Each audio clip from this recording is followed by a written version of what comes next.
ओमज्ञानतिमिरान्धस्य ज्ञानाञ्जनशलाकया चक्षुरुन्मीलितं येन तस्मै श्रीगुरवे नमः। श्रीचैतन्य मनोभीष्टं स्थापितं येन भूतले स्वयं रूपः कदा मह्यं ददाति स्वपदान्तिकम्। वन्देऽहं श्रीगुरोः श्रीयुतपदकमलं श्रीगुरून् वैष्णवांश्च श्रीरूपं साग्रजातं सहगण रघुनाथान्वितं तं सजीवं साद्वैतं सावधूतं परिजन सहितं कृष्ण चैतन्य देवं श्रीराधा कृष्ण पादान् सहगण ललिता श्रीविशाखान्वितांश्च नमः। ॐ विष्णुपादाय कृष्णप्रेष्ठाय भूतले श्रीमते भक्तिवेदान्त स्वामिन्निति नामिने। नमस्ते सारस्वते देवे गौरवाणी प्रचारिणे निर्विशेष शून्यवादी पाश्चात्य देशतारिणे। जय श्री कृष्ण चैतन्य प्रभु नित्यानंद श्री अद्वैत गदाधर श्रीवासादि गौर भक्त वृंद। हरे कृष्ण कृष्ण कृष्ण हरे हरे, हरे राम राम राम हरे हरे। मुखं करोति वाचालं पङ्गुं लङ्घयते गिरिं यत्कृपातमहं वन्दे श्रीगुरुं दीनतारणं। श्रीचैतन्य ईश्वरं परमानन्दमाधवम्।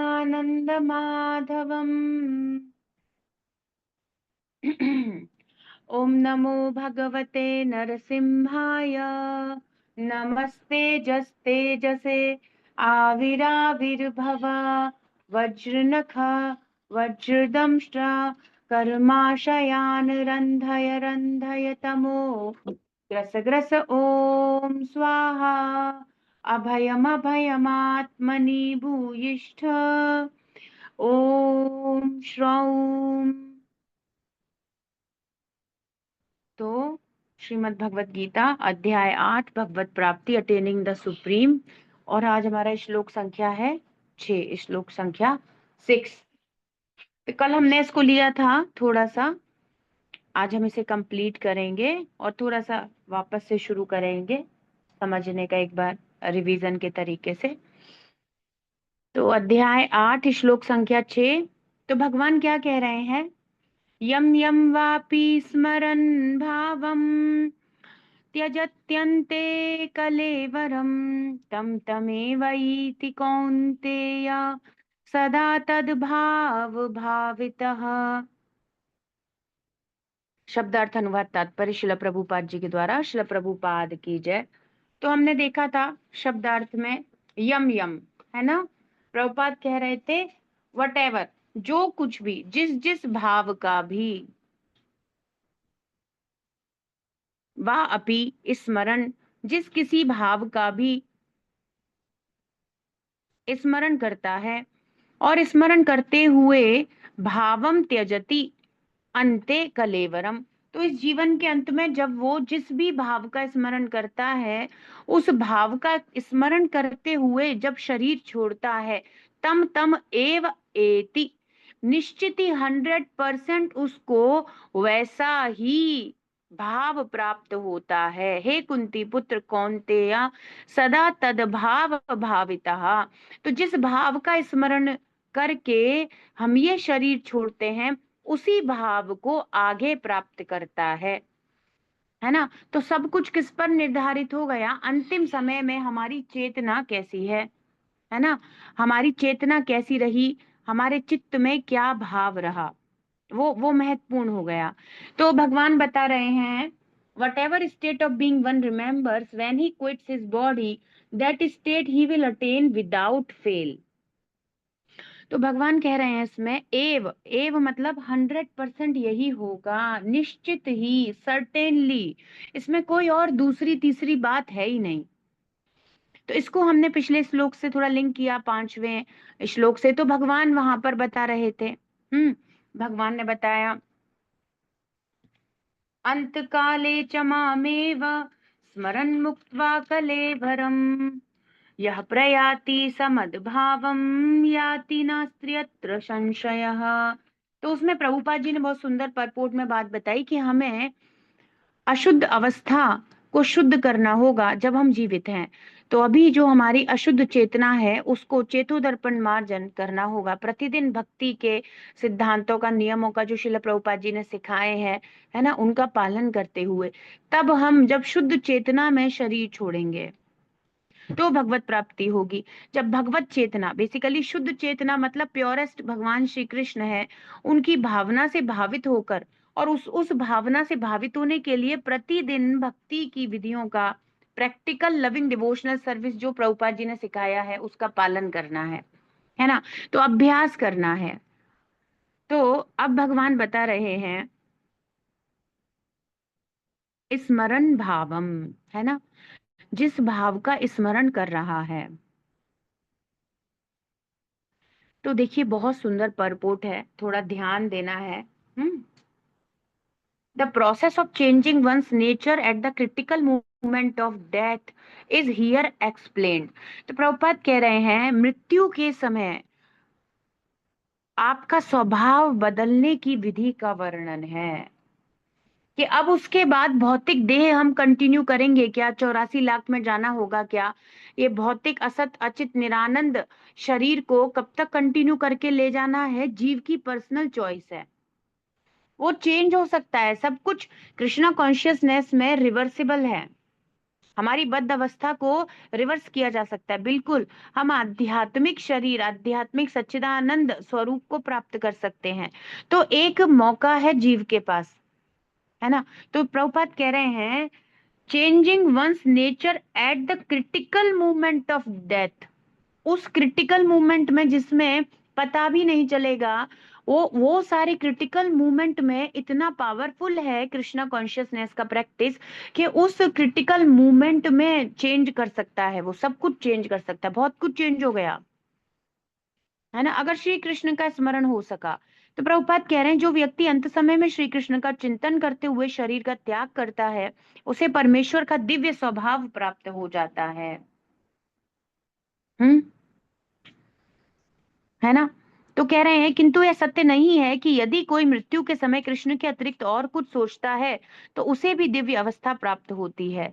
लेकिन इसके बारे में कहीं कुछ दिया हुआ नहीं है कि यदि भगवान के अलावा उसने कुछ और सोचा तो कुछ और उसको कोई और लाभ हो जाएगा, है ना। बिल्कुल, जो जिस भाव का स्मरण करेंगे, और सर्वश्रेष्ठ क्या था, भगवान कह रहे थे माम, मुझे स्मरण करते हुए छोड़ेगा। हम्म इस अंत काले च माम एवा 100%। तो यहाँ पर बता रहे हैं हमें इस बात पर विशेष ध्यान देना चाहिए, है ना। How can one die in a proper state of mind, ये हमें समझने की बहुत महत्वपूर्ण प्रश्न है कि कैसे हम सही चेतना में, सही स्थिति में, कि हमारा भगवान का चिंतन हो या हमें भगवान का स्मरण हो जाए, कैसे उस परफेक्शन की स्टेज में हम शरीर छोड़ें। तो एक्चुअली जब हमने सेकंड कैंटो में फर्स्ट चैप्टर में हमें सुखदेव गोस्वामी पाद बताए थे, एक बहुत सुंदर श्लोक आया था, अंते नारायण स्मृति ही। तो वहां बताए थे एतावान सांख्य योगाभ्याम स्वधर्म परिनिष्ठया जन्म लाभ परम पुंसाम अंते नारायण स्मृति ही। तो इसका जो ये ये जो शब्द है अंते नारायण स्मृति, यही जीवन का सार है। तो वहां शिल प्रभुपाद जी ने परपोर्ट में भी हमको बहुत अच्छे से एक्सप्लेन किया था। तो वहां पर क्या कह रहे हैं कि जीवन के अंत में सर्वोच्च सिद्धि क्या है, श्री कृष्ण का स्मरण हो सके। तो इसके बारे में श्रील प्रभुपाद ने हमें बताया था कि श्री कृष्ण का स्मरण हो सके उसके लिए क्या करना चाहिए? तो प्रभुपाद के परपोट, उसी श्लोका के परपोट से मैं पढ़ रही हूँ। प्रत्येक व्यक्ति अपने कार्य विशेष में चरम सिद्धि पाने के लिए उत्सुक रहता है। तो एक बेसिक सा स्वभाव है कि अगर जैसे आपको ये रहता है ना हम लोगों के अंदर, इसमें सबसे अच्छा क्वालिटी क्या है, सबसे अच्छा स्थिति क्या है, उसको प्राप्त करने के लिए हम, जैसे हमें पता चला हम कुछ खरीदना चाहते हैं, तो इसमें गाड़ियों में सबसे अच्छी गाड़ी कौन सी है, यदि कैपेसिटी है ना, और या इसमें से सबसे अच्छी फाइनेस्ट क्वालिटी चाहिए हमें, हमेशा अच्छी चीज चाहिए हमें, तो वो प्रभुपाद कह रहे हैं कि चरम सिद्धि पाने के लिए उत्सुक रहता है।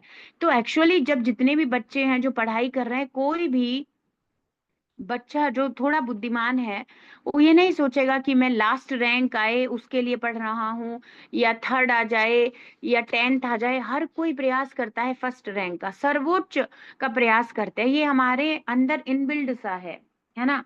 तो प्रभुपाद कह रहे हैं everyone is anxious to achieve the highest perfection of his particular activity, and it is indicated here in that such perfection is Narayan स्मृति। और मनुष्य जीवन के लिए हाईएस्ट सुप्रीम गोल क्या है?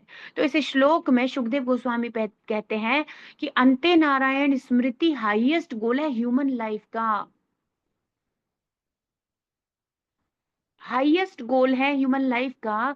मतलब और जो कुछ भी गोल हमने बनाए वो क्षणिक रहे, और वो सब इसके पीछे रहे, चाहे वो नंबर 1 बिजनेसमैन बनना हो, बहुत पॉपुलर व्यक्ति बनना हो, बहुत सारे फॉलोअर्स होना हो, ये सारे गोल इसके पीछे चले गए। हाईएस्ट गोल जो भी ह्यूमन बॉडी को प्राप्त किया है, दुर्लभम मानुषम जन्म, इसको जो प्राप्त किया है, इस रेयर अपॉर्चुनिटी को, उसके लिए हाईएस्ट गोल निर्धारित है, शास्त्रों में बताया गया है, भगवत गीता, भागवतम, वेदांत, ये सब में एक्सप्लेन किया गया है कि हाईएस्ट गोल ऑफ लाइफ क्या है। तो जैसे हर चीज का हमें सुप्रीम एकदम परफेक्शन का स्टेज चाहिए, सबसे श्रेष्ठतम सिद्धि चाहिए, तो मनुष्य जीवन की श्रेष्ठतम सिद्धि क्या है? नारायण स्मृति, for which every one must endeavour his best. तो प्रभुपाद कह रहे उसके लिए हर किसी को उत्तमोत्तम प्रयास करना चाहिए इस स्थिति को प्राप्त करने के लिए। तो हमें ये समझना है कि ये ह्यूमन बॉडी प्राप्त करना, यदि किसी को कोई बेस्ट व्हीकल या बेस्ट पद या पोस्ट दी जाती है ना, तो उसकी रेस्पॉन्सिबिलिटी उतनी ही ज्यादा हो जाती है ना। तो यही बात है, जैसे मानिए डॉक्टर है और एक चपरासी है, दोनों की पेमेंट अलग है। क्यों? क्योंकि दोनों की रेस्पॉन्सिबिलिटी का कार्य अलग है। तो जो लोअर स्पीसीज ऑफ लाइफ है उनमें इतनी रेस्पॉन्सिबिलिटी नहीं है, बेसिकली वो लोग समझ ही नहीं सकते। बट अगर ह्यूमन को इतनी कैपेसिटी, इतनी ब्रेन इंटेलिजेंस अब दिया गया है, तो वो केवल इसलिए नहीं दिया गया है कि संसार में मैं सारे साधन जुटा करके कैसे उत्तम तरीके से यहाँ हमेशा भोग कर सकूं, इसके लिए नहीं दिया गया है। अंते नारायण स्मृति हो जाए, इस प्रकार से हर साधन को लगाने का प्रयास करना चाहिए। और जब भी जिसको भी जीवन में सुअवसर प्राप्त हो जाए कृष्ण भक्ति के बारे में जानने का, भगवत भक्ति करने का, भक्तों का संग प्राप्त हो जाए, शिला प्रभुपाद जी की पुस्तकें प्राप्त हो जाए, तो उसको तो बड़ा गंभीरता से अपने जीवन में अंते नारायण स्मृति हो जाए, ऐसा ही अपना आचरण रखना चाहिए। इसको प्रभुपाद परपोर्ट में एक्सप्लेन करेंगे। तो दूसरे शब्दों में जीवन को इस प्रकार ढालना चाहिए, देखो ये कंक्लूजन है शास्त्रों का। In other words, life should be moulded in such a manner that one is able to progressively remember the personality of Godhead in every step of life. वो अपने जीवन में हर क्षण श्री कृष्ण का स्मरण कर सके, ऐसा जीवन, ऐसा जीवन उसको लेकर चलना चाहिए। अपने आप को इस प्रकार से उसे ढाल लेना चाहिए, जैसे ही ह्यूमन फॉर्म है, अब ऑब्वियसली इंटेलिजेंस है, जैसे ही अपने, अभी हमें समझ में आता है ना कहाँ मेरा लाभ हो रहा है, अपना लाभ हानि समझ में आता है, और मनुष्य जीवन से अच्छा नहीं समझा जा सकता। पर एक श्रेष्ठतम स्थिति है जहां हम शास्त्रों की दिव्य चक्षु से अपने सही गलत, अपने लाभ को समझने लग जाएं। और जैसे ही क्लिक होता है, बस उसी क्षण से यही प्रयास करना चाहिए, कैसे मैं प्रोग्रेसिव तरीके से कृष्णा कॉन्शियसनेस में, है ना, मेरा कृष्णा कॉन्शियसनेस का हमेशा एडवांसमेंट होता रहे, हमेशा मैं कृष्णा कॉन्शियसनेस में आगे बढ़ता रहूं, आगे से ज्यादा समय माया की सेवा से निकाल कर कृष्ण की सेवा में समर्पित करता रहूं। ये बहुत सुंदर स्थिति है, प्रभुपाद कह रहे ह्यूमन लाइफ में ही पॉसिबल है। तो यदि आपको और मुझे समझ में आता है तो हम लोगों को सबसे पहला प्रयास यही करना चाहिए, हमारे 24 आवर को बैठ करके देख कर समझना चाहिए कि मैं कहाँ कितना समय दे रहा हूँ, कितना समय माया की सेवा में जा रहा है, कितना समय कृष्ण की सेवा में जा रहा है। थोड़ा सा ऐसे ध्यान रखते हुए समझते हुए चलना चाहिए। तो दूसरी तरफ जितना थोड़ा थोड़ा प्रतिदिन कुछ भी थोड़ा सा कम होता चला जाए, और एक तरफ जिस तरफ कृष्ण है उस तरफ थोड़ा भी हल्का सा बढ़ता चला जाए, 15 दिन में हम माला थोड़ी बढ़ा दें, एक माला बढ़ा दें, है ना, थोड़ा सा प्रभुपाद जी की पुस्तकों का अध्ययन करने का समय बढ़ा दें, थोड़ा सा, है ना, लेक्चर अटेंड करने का, क्लास को कंटिन्यू करने का, कुछ कुछ बढ़ाते जाओ। जब ऑब्वियसली दूसरी साइड, जैसे एक तराजू है, दो साइड है, जब दूसरी तरफ आप ज्यादा करते जाओगे, वेट ज्यादा होता जाएगा, तो वो जो अपने आप है ना वो थोड़ा कम होता जाएगा, नगण्य स्थिति होती चली जाएगी। तो माया का प्रभाव कम कैसे होगा हमारे जीवन में से, मतलब मोस्टली हम लोग ये सोचते हैं कैसे कम होगा, जब दूसरी तरफ का प्रभाव बढ़ता जाएगा, कृष्ण का आकर्षण बढ़ता जाएगा, भक्ति का आकर्षण बढ़ता जाएगा, तो माया का आकर्षण, मैटीरियल हैंकरिंग लेमेंटेशन जो अभी हमने पढ़ा था, वो सब रिमूव होता जाएगा, है ना, ये होता जाएगा। आनुकूल्येन कृष्णानुशीलनम भक्तिरुत्तमा, अनुकूल भाव से अनुशीलन करना, कृष्ण की भक्ति सेवा करने का प्रयास करने का, अपनी चेष्टाएं देना, अपने एफर्ट्स, अपने एंडेवर्स देना, ये प्रयास करना है। इस प्रकार से शुद्ध भक्ति में स्थित हुआ जा सकता है। और फिर अन्य अभिलाषिता शून्यम ज्ञान कर्माद्य अनावृतम, ये साथ में चलेगा। तो हर प्रकार से हम प्रयास करें और अपने एफर्ट्स को एक, जैसे वन पॉइंटेड फोकस है, जैसे अर्जुन है ना, best example, one pointed focus, निशाना लगाना है, वन, वो बोलते हैं मछली की आंख दिख रही है केवल, और कुछ नहीं दिख रहा, ऐसे। तो वन पॉइंटेड फोकस गोल होना चाहिए, और उस गोल को प्राप्त करने के लिए एवरीडे श्रवणम कीर्तनम विष्णु वेरी नेसेसरी। नवदा भक्ति का जो प्रैक्टिकल लविंग डिवोशनल सर्विस है, ये वेरी बहुत ज्यादा जरूरी है, और उसमें भी प्रथम प्रभुपाद कहते हैं श्रवण, श्रवण is very necessary. Without hearing हमें पता ही नहीं है एक्चुअली, जब तक हम सुनेंगे नहीं हमें पता कैसे पता चला कि हरे कृष्ण महामंत्र करना चाहिए, क्योंकि कहीं ना कहीं हमने उसकी महिमा सुनी, और सुन के समझ में भी आया कि नहीं ये सही बात कह रहे हैं, करना तो चाहिए, तो हमने हरे कृष्ण महामंत्र जप करना शुरू किया। तो यही प्रोसेस है, यही प्रोसेस है। तो अगर प्रभुपाद हरे कृष्ण महामंत्र का जप इत्यादि सब जो प्रोसेस दिए हैं, उसमें प्रभुपाद शास्त्र अध्ययन को बहुत महत्वपूर्ण स्थान दिए हैं, क्योंकि वो ही बताते हैं बेसिकली हरे कृष्ण महामंत्र के लिए, चैंटिंग के लिए हमारा उत्साह होना, हमारा मोटिवेशन होना, हमारा मॉर्निंग साधना कंप्लीट होना, हमारा ब्रह्म मुहूर्त में उठना, ये सब तभी होगा जब हम ग्लोरिफिकेशन सुनेंगे हरि नाम का। हरे कृष्ण महामंत्र की महिमा ही नहीं पता, जिस चीज की महिमा नहीं पता तो फिर उसे इग्नोर किया जाएगा, वो नगण्य मायने रखती है। भाई हमारे हृदय में क्यों अब ये आलस रहता है, क्यों बहुत से देखो कुछ भक्त हैं बिल्कुल समय से उठ रहे हैं, अपनी मॉर्निंग साधना कर रहे हैं बिल्कुल एकदम परफेक्ट तरीके से, अपना एटलीस्ट और दिन भर का, कि भाई अपना मॉर्निंग साधना बहुत अच्छे से हो जाए, मेरी माला हो जाए, मेरी मंगल आरती हो जाए, मेरा भागवतम का अध्ययन हो जाए, और किसी को नहीं हो रहा है, क्यों? कहीं ना कहीं हियरिंग की प्रॉब्लम है, क्योंकि वो उस तरीके से महिमा ही तो नहीं सुने, तभी तो दिक्कत हो रही है। अपने लाभ की बात सुनने के बाद ऐसा कैसे हो सकता है कि कोई जीव पीछे रह जाएगा? सब अपना लाभ चाहते हैं, because of the lack of hearing, because of the lack of reading Srila Prabhupada books, उसी के कारण दिक्कत है, क्योंकि महिमा नहीं जानते, है ना। अभी पता चले एक डॉक्टर साहब हैं, बहुत अच्छा इलाज करते हैं, वहां पर बहुत अच्छा ट्रीटमेंट होता है, अरे जो भी मरीज जाता है, कितना ही पुराना माइग्रेन हो बिल्कुल ठीक हो जाता है, ये हो जाता है, वो हो जाता है, जैसे ही सुना अवश्य जाएगा। वो रोगी है, पीड़ित है, उसको समझ में आता है, तुरंत जाएगा वो अपने दुख की निवृत्ति के लिए, और चाहे वो डॉक्टर कितनी भी दूर हो। पर यहाँ तो बहुत आसान है, घर घर प्रभुपाद जी ने पुस्तक पहुंचा दिए हैं, घर बैठकर भागवतम का, भगवत गीता का अध्ययन करना है, कोई भी कठिनाई नहीं है ना। तो प्रभुपाद कह रहे हैं क्या करना है, उत्तम उत्तम हमारा बेस्ट एफर्ट देना है, every day counts, every second every minute सब कुछ काउंट होता है। प्रतिदिन अपना बेस्ट देने का प्रयास करना है। आज जो रहा उससे बेस्ट कुछ थोड़ा, अगर 5 मिनट भी ज्यादा कर पाए, बेस्ट करने का प्रयास करना है। हमेशा कंटिन्यूअस है, जब तक इस भौतिक संसार में है, दुखालयम शाश्वतम, तो कंटिन्यूअस संघर्ष है। माया अपनी तरफ खींचेगी और श्री कृष्ण की तरफ हमें चलना है। कैसे होगा? जब हमारी चेतना उस प्रकार से रहेगी, जब हमारा कॉन्शियसनेस प्रॉपर रहेगा। विदाउट डिवोटी एसोसिएशन, विदाउट शिला Prabhupada association, without reading Prabhupada books, कभी भी हम उस प्रकार से स्थित हो ही नहीं सकते, नहीं हो पाएगा। कोई कहे कि बस हम हरे कृष्णा महामंत्र का जप कर लेते हैं, तो एक्चुअली क्या है ना, आप हरे कृष्णा का पूरा ग्लोरिफिकेशन, उसकी ग्लोरीज भी नहीं जानते। उसके लिए आपको आवश्यक है हियरिंग। तो अंत्य नारायण स्मृति होने के लिए नारायण के बारे में जानना, उनके बारे में और ज्यादा डीपली जानना समझना, वो उनके प्रति आकर्षण उत्पन्न होना।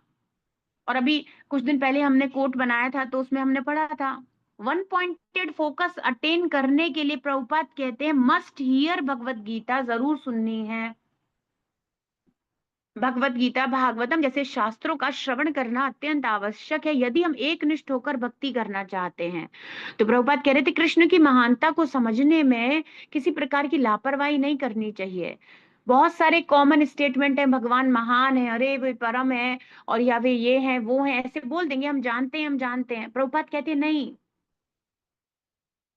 बारीकी से जानने और समझने से हमारा चित्त उसमें अभिनिवेश होता है। हमारी हमारा हार्ट वहां पर जाकर के स्थित होने का, एकदम हम वहां पर पहुंचना चाहते हैं। जितना जितना किसी मैटर को डीपली जानना चाहेंगे, कनेक्ट होना चाहेंगे, तो उसका फर्क पड़ता है हमारे कॉन्शियसनेस पे ना, बहुत फर्क पड़ता है, बहुत अंतर है। इसीलिए सारा प्रभुपाद जी ने कि सुबह श्रीमद् भागवतम का अध्ययन, है ना, और संध्या के समय श्रीमद् भगवत गीता का अध्ययन, जितना ज्यादा वो श्री कृष्ण के बारे में जानेंगे, उतना वे कृष्ण के प्रति आकर्षित होंगे। और जितना आपको किसी चीज के प्रति आकर्षण है, तो आपको क्या होता है, बोझ नहीं लगता। तो फिर क्या होता है, देखो हियरिंग से भक्ति करना एक एक बोझ नहीं लगता। हो सकता है शुरू शुरू में उत्साह में, और फिर धीरे धीरे लगता है अरे ये क्या है, ऐसा ऐसा क्यों हो रहा है, क्योंकि नॉट हियरिंग प्रॉपरली। तो भक्ति में रुचि नहीं आ रही, उत्साह नहीं हो रहा, मन भटक रहा है, इस सब का एक ही सॉल्यूशन है, must here must read Shila Prabhupada books. Very necessary, हमारी भक्ति को जीवित और उसको एकदम उत्साह से परिपूर्ण बनाए रखने के लिए अत्यंत आवश्यक है सुनना। हियरिंग इज वेरी इंपॉर्टेंट, है ना। तो यहाँ पर सुखदेव गोस्वामी पाद बता रहे थे कि एक एक ही सर्वोच्च सिद्धि है, अगर तुम्हें मनुष्य शरीर मिला है। अब भाई तुमने गोल्ड मेडल ले लिया, यूनिवर्सिटी टॉप कर ली, आपने झंडे गाड़ दिए एवरेस्ट पे, डजंट मैटर, कहीं मायने नहीं रखेगा। ये शरीर छूटते ही सब कुछ धूमिल है, कुछ नहीं दिखेगा ना, कुछ याद रहेगा ना, कोई आपको याद रखेगा, कोई ऐसी चीज नहीं है, कुछ भी नहीं है यहाँ पे। नाम और लाभ, ये सब से ऊपर उठ के उसे वास्तविकता में खुद के लिए सोचना चाहिए, जो वो है, जो वो है आत्मा।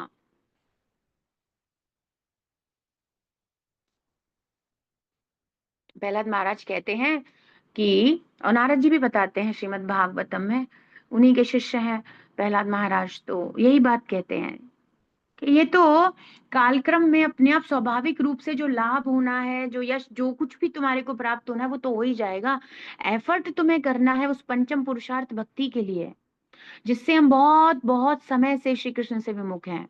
और ह्यूमन लाइफ ही वो best opportunity, most suitable boat है ये बॉडी, जिसमें बैठकर हम भगवत धाम जा सकते हैं, है ना। आत्मा जिसमें बैठी हुई है और इसको गुरु के निर्देशन में गाइड किया जाए। प्रभुपाद हमारे कर्णधार हैं,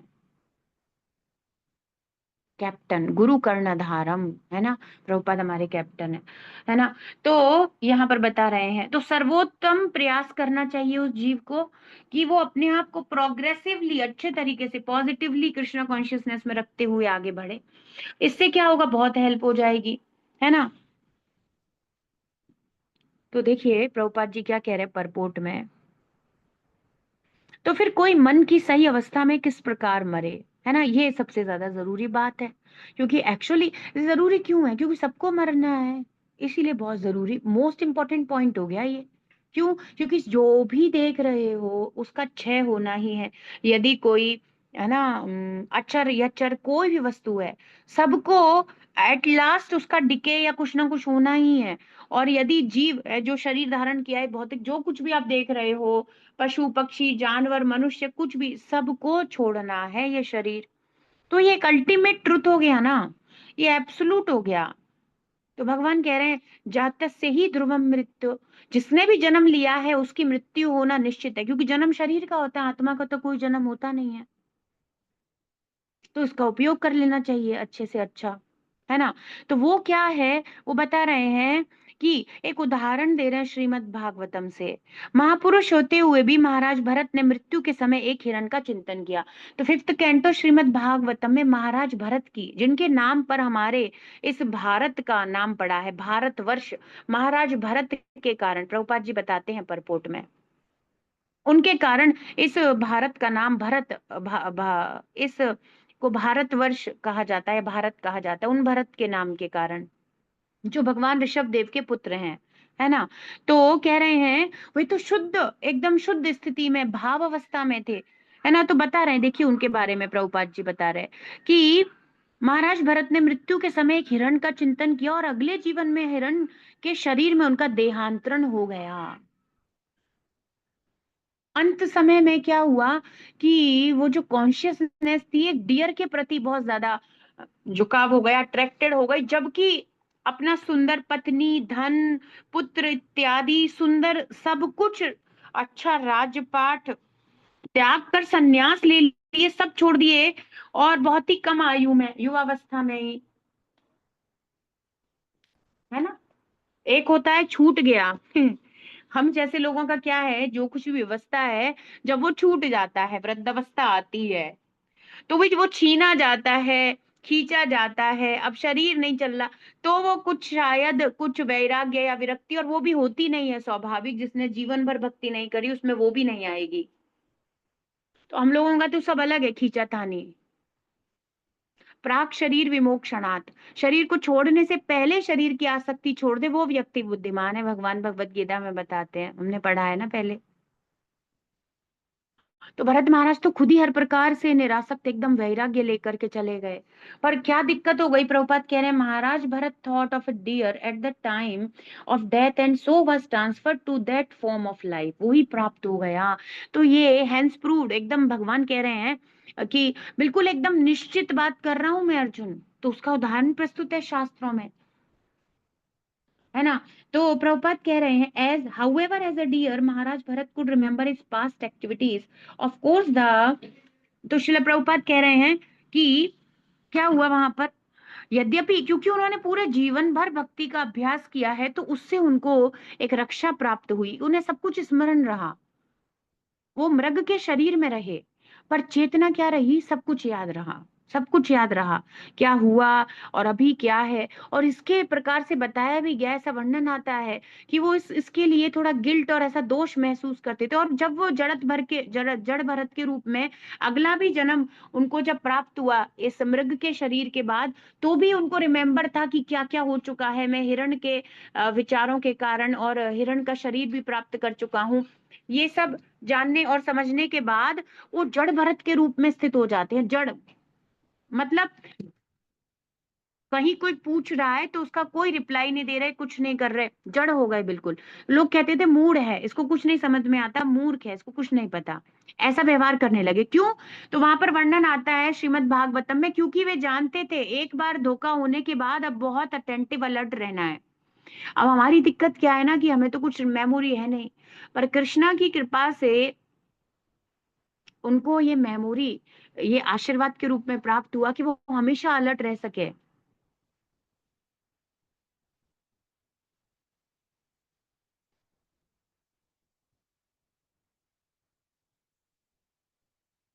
है ना, वे हमेशा अलर्ट रह सके। तो उन्होंने क्या किया, अपने आप को भरत महाराज ने प्रोटेक्ट करने के लिए माया के प्रभाव से जड़ जैसी अवस्था में रहना स्वीकार किया। तो ना वहां पर उनको प्रताड़ित किया जाता था या हंसी उड़ाई जाती थी कि गूंगे हो, बोलते नहीं, तो वो वैसे ही व्यवहार करते थे, नहीं बोलते थे। है ना।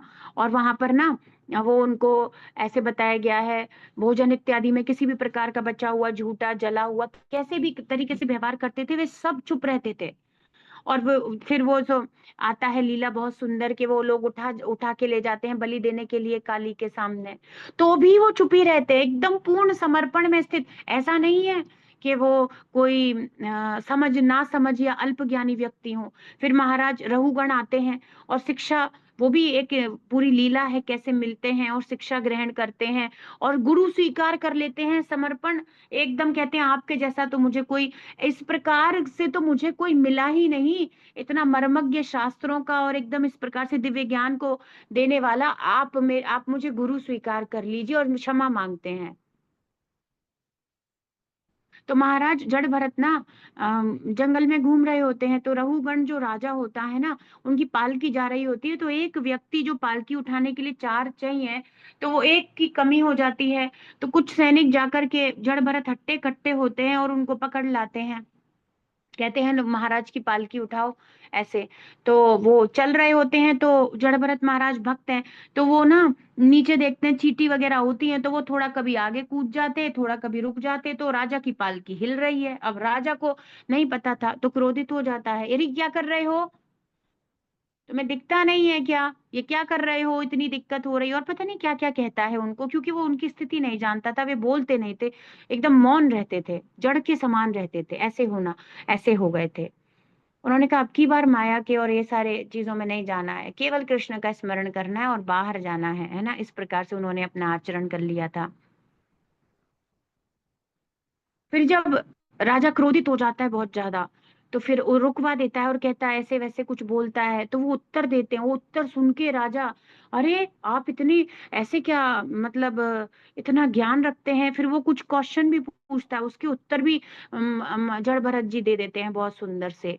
फिर वो राजा समझ जाता है कि ऐसे उत्तर देना कोई सामान्य बात नहीं है, ये तो कोई बहुत ही श्रेष्ठ वैष्णव भक्त हैं। तो कहता है कि मुझे स्वीकार कर लीजिए। फिर वो उसे ज्ञान देते हैं, बहुत सुंदर शिक्षाएं हैं, और इतनी सुंदर है वो कन्वर्सेशन फिफ्थ कैंटो में, कि यदि उसे पढ़ लें तो हम लोगों को स्वतः ही वैराग्य, मतलब अगर ढंग से अध्ययन कर लिया जाए ना, तो हृदय में इस प्रकार की इच्छा उत्पन्न हो जाएगी, एकदम एकदम जैसे एनालिटिकल स्टडी होती है ना, दूध का दूध पानी का पानी सांख्य, उस प्रकार से एकदम क्लियर कर देते हैं भौतिक अस्तित्व को, एकदम आत्मा की स्थिति और भौतिक अस्तित्व, और सब सारी चीजों के ऊपर एक्सप्लेन, बहुत ही सुंदर एकदम कन्वर्सेशन है, बहुत सुंदर वो है।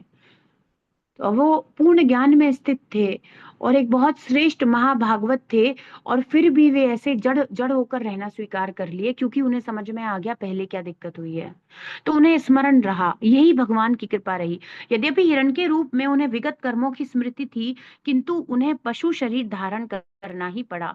निसंदेह मनुष्य के जीवन भर के विचार संचित होकर मृत्यु के समय उसके विचारों को प्रभावित करते हैं, अतः इस जीवन में उसका अगला जीवन बनता है। देखो, ये जीवन अगले जीवन की तैयारी है, हमेशा प्रभुपाद यही सिखाते हैं, ये जीवन अगले जीवन की तैयारी है।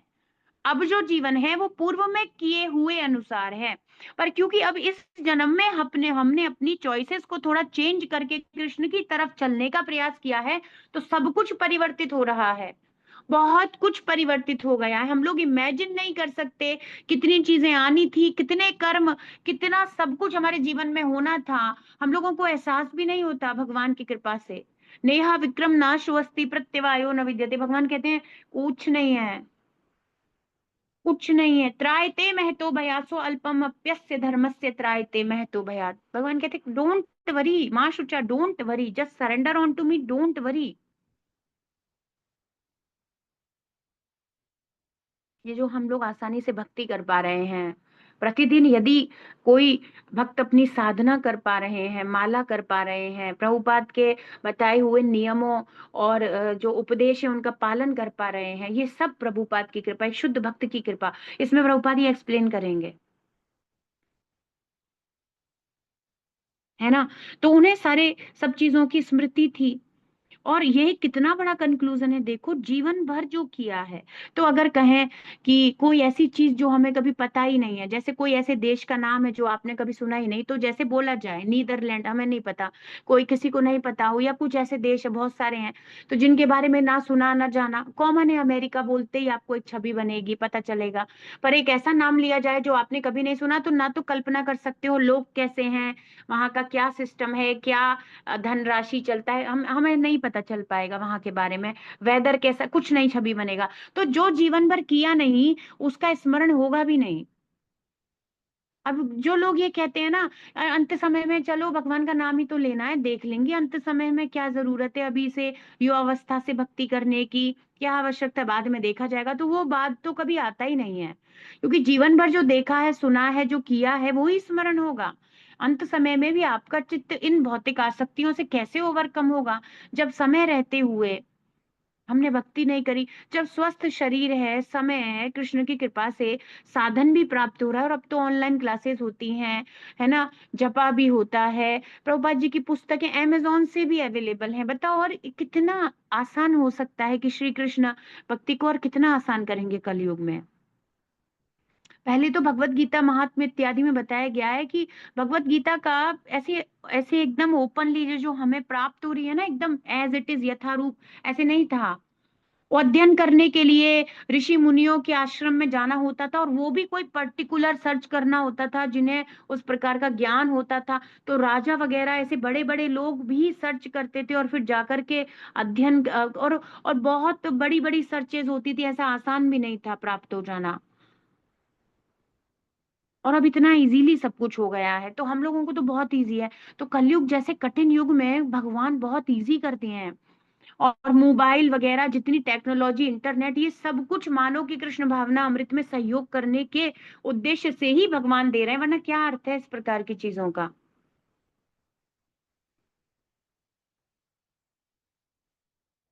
इस जीवन से उसका अगला जीवन बनता है, देखो इसको हमेशा याद रखना है हमें, है ना। The action of this life determine one's future state of being.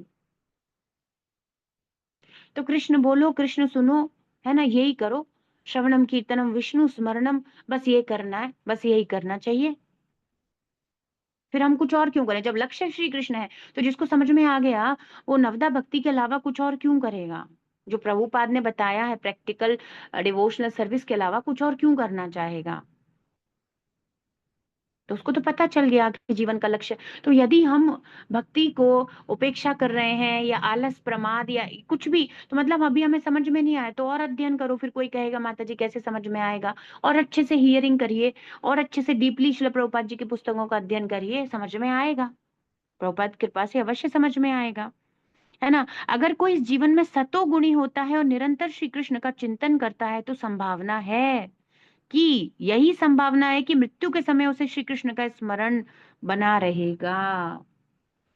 If one is transcendentally absorbed in Krishna's service, then his next body will be transcendental, not physical. तो प्रभुपाद कह रहे हैं यदि कोई अच्छे से कृष्ण भावना अमृत का क्या करता है, अनुशीलन, कल्टीवेशन है, अनुशीलन करना है। भक्ति एक प्रोसेस है साइंटिफिक, जिसको हमें अपने जीवन में अभ्यास करना है। और यदि कोई इस प्रकार से समर्पण के भाव से स्पिरिचुअल, बोनाफाइड स्पिरिचुअल मास्टर के गाइडेंस में चलता है ना, जो शिल प्रभुपाद ने सिखाया है ना, उस प्रकार से अपने जीवन को एकदम वैसे कृष्ण भावना भावित होने का, बनने का जितनी आपकी यथा सामर्थ्य प्रयास करता है, हमेशा याद रखो आपके एफर्ट्स को देखा जाता है। हमारा कुछ भी लेवल हो, पर हम प्रयास कर रहे हैं, हम सिंसियर हैं भक्ति में, ये इस एक बात से प्रभुपाद मर्सी करते हैं, हमारी सिंसियरिटी काउंट होती है, प्रभुपाद उससे प्रसन्न होते हैं, है ना। तो हम कहीं भी किसी भी चीज, किसी भी अवस्था में क्यों नहीं हो, पर अगर अब हम समझ रहे हैं और अब हम चाहते हैं और अब हम अपना पूर्ण प्रयास यथाशक्ति जितना कर सकते हैं करने का कर रहे हैं, भक्ति करने का प्रयास, प्रभुपाद जी को फॉलो करने का प्रयास, तो बस यही अल्टीमेट है।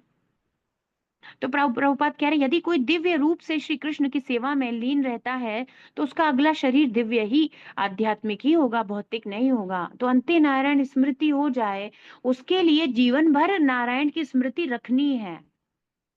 श्री कृष्ण की स्मृति जीवन भर रखनी है, तब अंते नारायण स्मृति बड़ी आसान। अब एक बात बताइए, पहली बात तो यही है, प्रभुपाद अभी क्या बता रहे थे परपोर्ट के एंड में, कि प्रत्येक पग पग पर उसे श्री कृष्ण का स्मरण होता रहे, क्योंकि पग पग पर, किसी भी पग पर मृत्यु आ सकती है।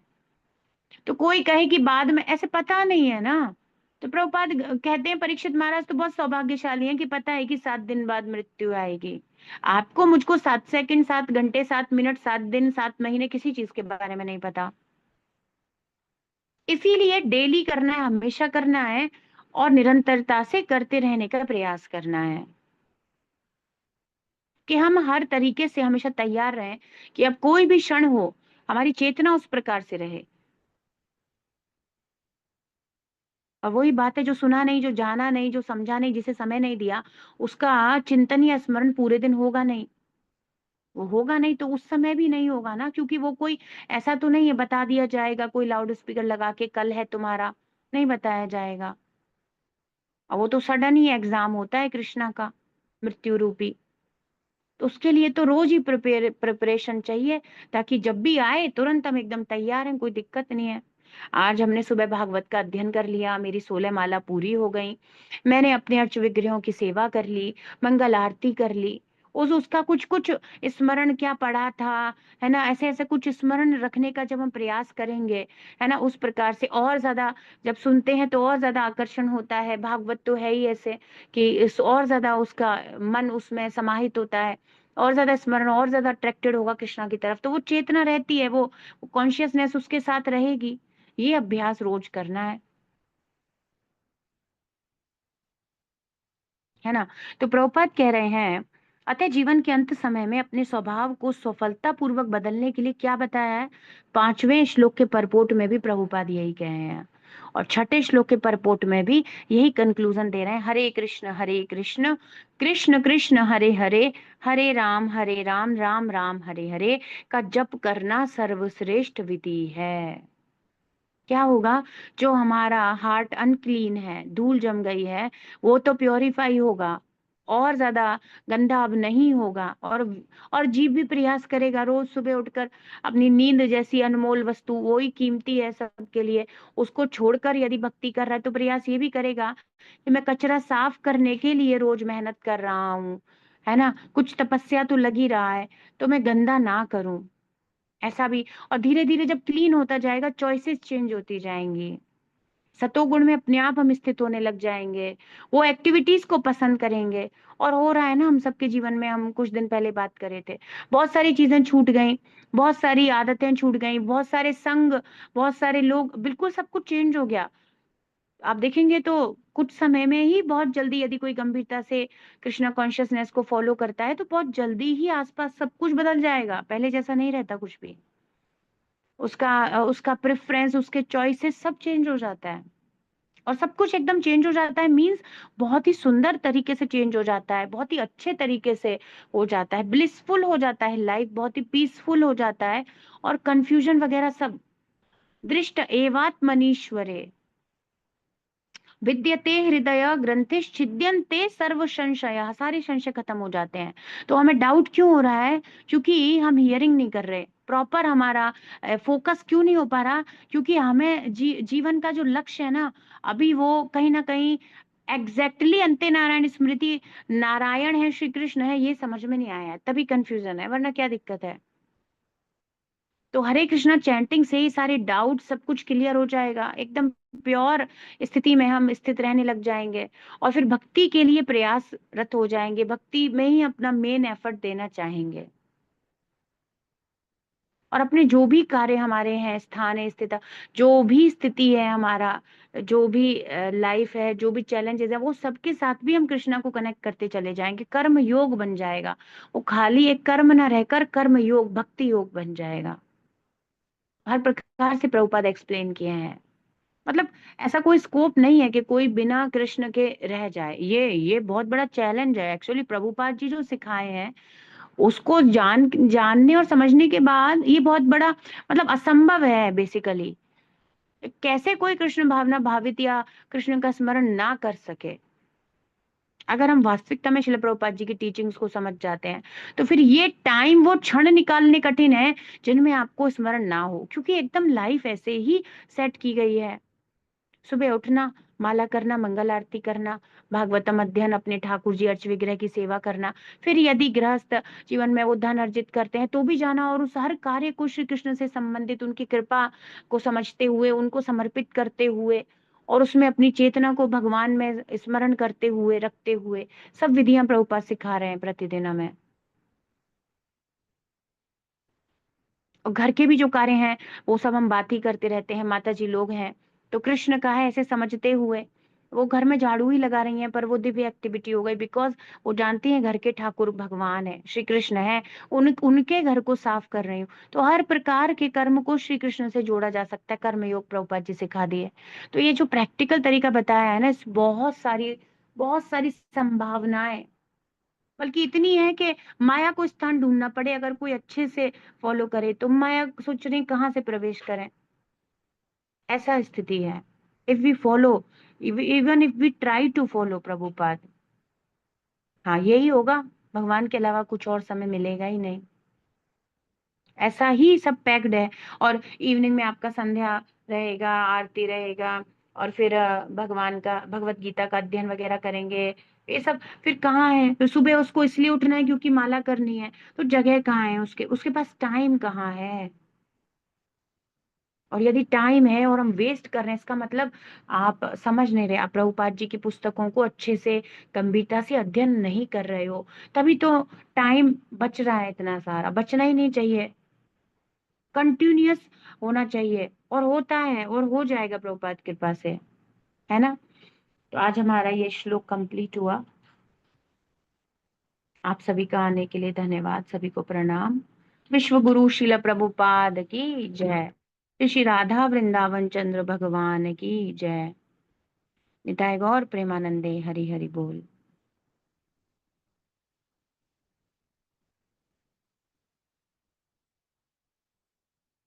हरे कृष्णा।